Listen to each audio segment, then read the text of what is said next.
I gotta tell you guys work really fast. I just put out a video about this woman who's talking about her husband who was injected with ketamine while being arrested, and then she talks about the Elijah McClain story, who I did a video on a little while back. And as soon as I post the video, Tony Sweet sends me a comment. He sends me a link, and in that link, I clicked it and I started watching the Eric Brandt show. If you guys don't know who Eric Brandt is, he is a real activist. He's been around for a long time. So if you guys are not subscribed to Eric Brandt, go do that right now because he is freaking awesome. You guys are going to love Eric Brandt. And as a matter of fact, let's go to Eric Brandt's video really quick so you guys can see exactly what he was talking about. Let's have a look.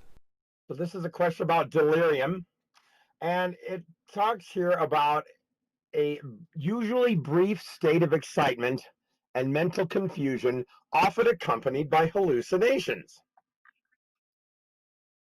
And on the other side, it has violent mental agitation. Well, the difference between delirium, for example, and dementia is that dementia is related to the permanent disruption of the brain structure. It's brain damage. Whereas delirium is reversible, sort of like asthma is a reversible condition. Delirium is a reversible condition. It's frequently temporary.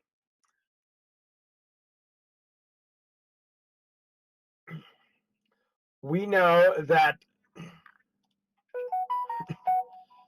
all of the ketamine use stems from basically a handful of documents. In particular, this white paper on excited delirium syndrome, published in September of 2009.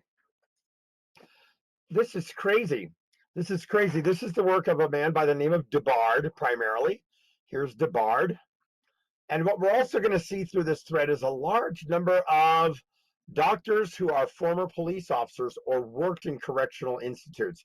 There's three primary names that I'm going to highlight for you tonight.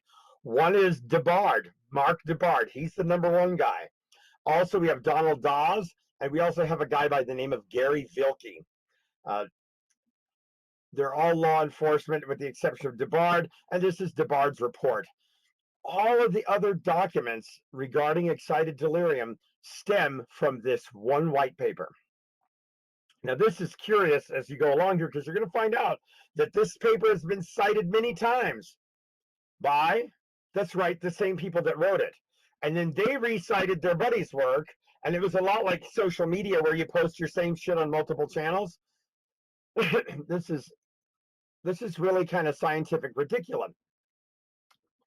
I'm going to go right to a resource that's easy for you to obtain, easy for you to see.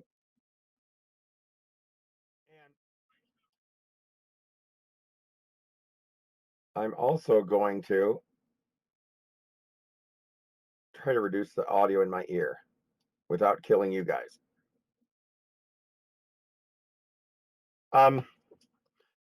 Wikipedia has some really good source here.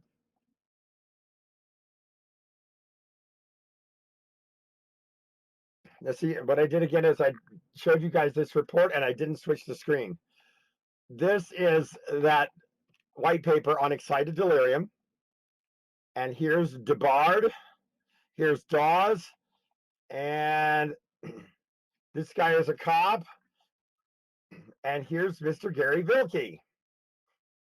Gary Vilke doesn't show here, but actually what he did was he worked in a correctional facility for 15 years.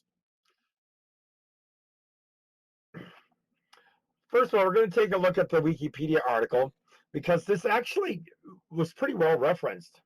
And I again want to thank everybody that helped me find all of this information.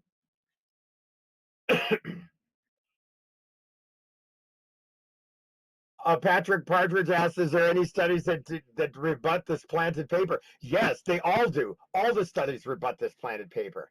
So here is the excited delirium, also known as EXDS, excited delirium syndrome. And it says right here, excited delirium is not recognized by professional medical associations. No reputable medical organization, Neither the American Medical Association nor the American Psychological Association recognizes excited delirium as a medical or mental health condition. Well, the great thing is here is that that's true. That's actually true. And as we're following this, I think that we're going to find that what we have is a situation where they are trying to immunize themselves from civil liability in wrongful death. You're going to see the words police, law enforcement, wrongful death everywhere in all this documentation. Here it says here that that EXT has been accepted by the National Association of Medical Examiners, couldn't find a reference, and the American College of Emergency Physicians, which is true. They argued in 2009 that the white paper that excited delirium may be described by several codes within the ICD-9. This is highly prejudicial because it turns out that it does not actually exist in the ICD-9, nor does it exist in the ICD-10.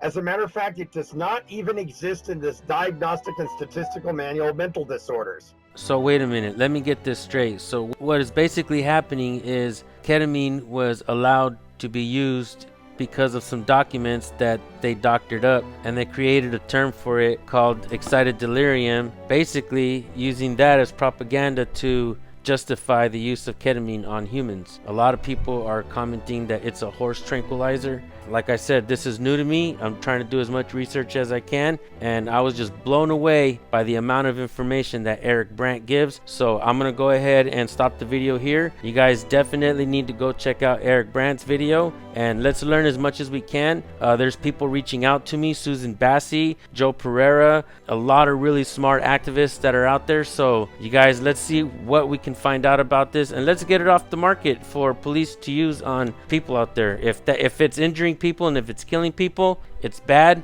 Like I said in the last video, officer safety is not heroism, the public safety is. Let's get that mindset out of America and let's move forward from here. Thank you guys so much, and I'll see you on the next video. Peace.